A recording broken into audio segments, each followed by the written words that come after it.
Super cool doomsday story. Floods, extreme cold, high temperatures, earthquakes, tsunamis, insect disasters, acid rain. The female protagonist, who is an orphan, experienced all of the above natural disasters in just 3 years. Jessica's family is not a good one.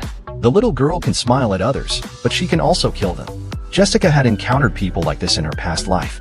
A few minutes later, a woman opened the door and started yelling at the three of them, asking who they were. She claimed to not know Jim at all. Upon hearing this, Ida punched the woman in the face. The boy in the room grabbed a glass and charged towards Ida, but she kicked him back, causing him to fall to the ground. Jessica noticed that all the clothes in the room belonged to Jim, but the woman denied knowing him. Their survival depended on Jim, yet these people had driven him away. The woman covered her mouth and continued to curse at Ida, while the two elderly people joined in from outside. The other people in the hallway also knew about them driving Jim away, but no one cared. Ida threw another punch, knocking the woman to the ground, and then looked at the two elderly people and said, "I don't hit old people, but if anything happens to Jim, I'll throw your whole family into the water." After entering the room, the three individuals packed up Jim's belongings and clothes. The old woman, taking advantage of her age, lunged at Ida like a ruffian, only to be kicked back by Jessica. Jessica found the room key on them and promptly expelled them from the room. Before leaving, Jessica threw the malicious woman into the water. As the three of them rowed away in a rubber boat, Jessica discovered that the woman could actually swim. Jessica decided to leave it to Jim to handle. The three of them rowed to the temporary shelter established by the authorities, which used to be a large hotel. Upon entering, they realized that thousands of people were living here. Trash was everywhere, and the air was filled with a foul stench. After asking around for a long time, Barry finally learned that Jim should be on the 14th floor. The hotel was massive, with dozens of rooms on each floor, each housing over 10 people. The bedsheets and blankets were dirty and blackened. During the search process, Ida was on the verge of vomiting. The refugees were all watching the three of them, and if it weren't for the armed soldiers downstairs maintaining order, this group of people would have rushed up to rob them long ago. Jessica searched for more than 10 rooms in a row. Finally, she found Jim. At that moment, Jim was standing by the window, looking at the pouring rain outside. Barry shouted 3 times before Jim turned his head and looked at them. When he saw Jessica and the other two, Jim was stunned for a moment and started crying. It was a pitiful sight. Barry rushed up to him and said, "Now we will live together with Jessica in a splendid community. Come and live with us." Jessica pulled Ida aside and whispered, "Is this what you want too?" Ida actually didn't want anyone to disturb them, but in this situation, she couldn't bear to ignore Jim. They had enough food at home for 3 months, so they could figure out a solution later. Barry then took Jim downstairs, and the 4 of them got on a rubber boat. Jessica took out a piece of bread from her bag and handed it to Jim. Jim ate while crying. When they returned to the 16th floor, Jessica gave Jim all the supplies she had bought in the morning, which moved Jim to tears again. The 4 of them were exhausted from the past few days, so none of them went out again in the following days. Jessica spent her days reading books and cooking, as well as organizing the supplies in the space. Sometimes, when they were chatting together, Jessica subtly reminded them that the rain would get heavier and the 16th floor might be submerged in a while. Jim, on the other hand, has been hiding in his room all the time, either sleeping or crying. One morning, Ida ran to Jessica's house and said that Jim suddenly woke up. Not only did he change his clothes and shave, but he also seemed more energetic. He even said that he wanted to discuss something with Jessica. In Ida's house, Jim looked at the few people seriously. "I feel like the end of the world is coming," he said. Jessica was suddenly shocked. Jim continued, "Don't you find it strange? First, there was a once-in-a-century typhoon, followed by non-stop torrential rain. Although Jim was living a difficult life in the shelter, he heard a lot of news. The authorities were tirelessly salvaging various supplies from the water at any cost. The food they ate in the shelter was made from the salvaged supplies. The government had enough food stockpiled to feed the entire nation for 2 years. So why would they still salvage food from the water for the refugees to eat? And although everyone couldn't eat their fill, no one would starve to death. They found ways to dry and store the remaining food. Barry suggested that it might be because the food couldn't be transported due to the heavy rain. Jim shook his head and said, "You underestimate the power of the government.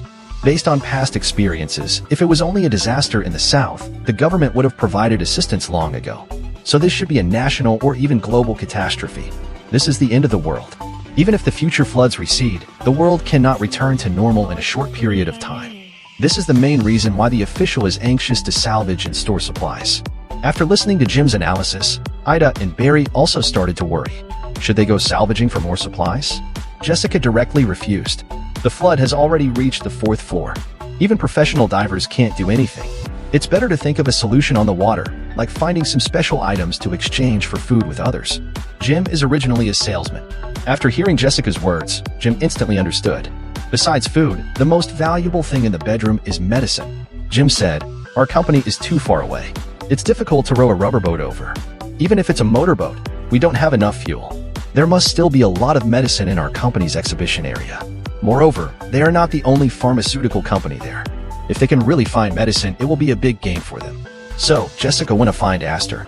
Aster agreed to go together to find medicine, while leaving Ida to take care of Amy at home. Before leaving, they discussed and agreed that the main objective of this outing is survival supplies and medicine. As for other personal needs, they cannot use team resources. All the supplies and medicine they find will be divided equally among everyone. Bring all the rubber boats. For people riding the speedboat. Braving the heavy rain, they head towards Jim's company. Along the way, they go further into the suburbs. The water current becomes stronger, and the wind starts to blow. When they approach the company building, Jim sees that the office on the 5th floor is flooded, but no one seems to have entered. He takes out a hammer, smashes the glass, and the group quickly enters. Once inside, they swiftly climb up to the 12th floor, using pliers to cut off the chains. Jim quickly makes his way to his own workstation. There are over a dozen medical representatives in the company. On each person's desk, there are some medicines that haven't been delivered to the clients in time. After removing the packaging, they fill 2 large boxes. Jessica collects snacks from the workstations. Coffee, biscuits, pastries, even the parcels at the front desk. Jessica puts all these things into the space. This building has 3 pharmaceutical companies. The group searches all of them. 1 rubber boat is filled to the brim. After searching the pharmaceutical companies, Jim leads the group to search several e-commerce companies. The first cosmetics company was useless. The second one was a women's clothing store, also useless. Upon entering the 3rd store, it was a gourmet e-commerce company. The 4 people were very happy. They bought several bags of snacks.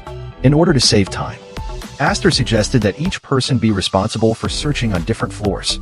Jessica was in charge of floors 12 to 15. While they were away, Jessica put all the vaccines that she thought were unnecessary into the space. The time in the space was frozen. The vaccines would never go bad. She also found 2 boxes of small raincoats and put them in the space as well. Jessica unexpectedly discovered, in one of the boss's offices, there was a sharp-edged long knife, a top-notch diving equipment set, and dozens of boxes of alcohol and antique vases. There were also various high-end foods, and they were all sealed. Not afraid of spoilage, Jessica put all of these into the space. When it got dark, while they hadn't come down yet, Jessica took out a speedboat and a bucket of gasoline from the space. She said she found them here. When the others came down, they were very surprised to see the speedboat and the long knife. They all thought Jessica was very lucky. Due to the excessive amount of items, the 4 of them could only bring back the medicine and food first. They would come back later for the remaining items. When they delivered the first batch of supplies to the Jinshio community, it was already past 9 o'clock. In order to avoid drawing attention, they moved everything without making a sound. In the apocalypse, there was no entertainment and they couldn't eat enough, so everyone in the building was asleep by 9 o'clock.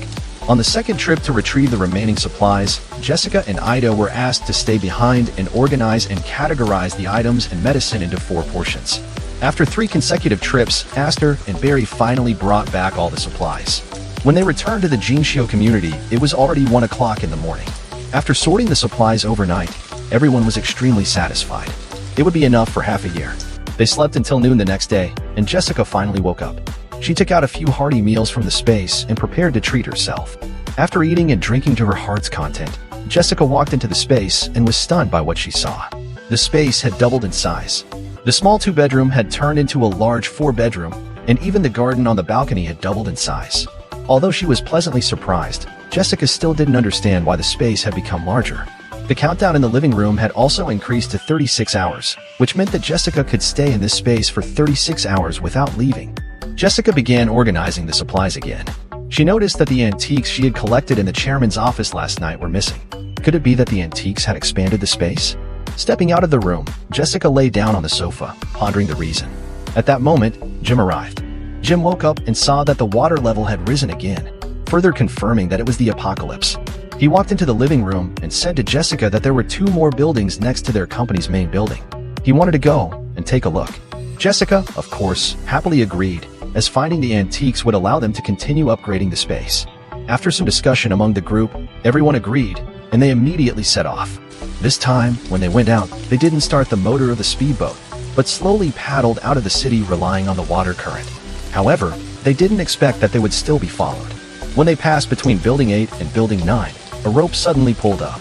Fortunately, Aster reacted quickly and blocked the rope with an oar. If they had started the motor of the speedboat, they would have fallen into the water.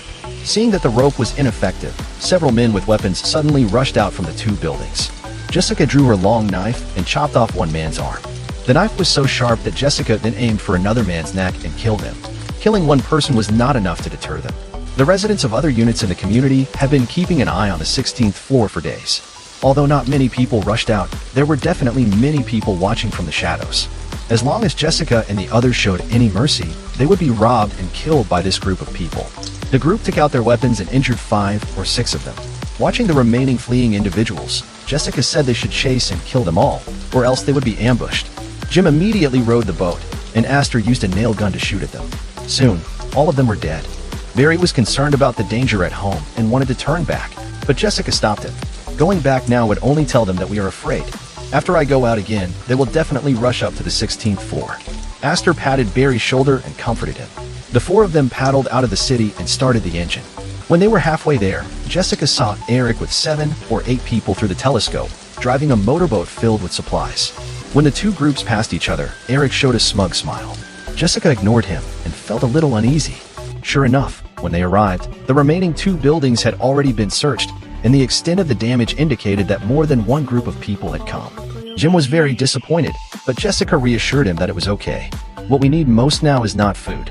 Jessica knew that they had enough food for half a year. By that time, the flood had already turned into extreme cold, with temperatures as low as -70 degrees. Keeping warm was the most important thing. Jessica subtly suggested that since they were here, they should also search and bring back some wood to dry their clothes. Besides, with such abnormal weather, the winter would probably be even harder to endure. A few people started scavenging for wood, while also collecting some things they thought were useful.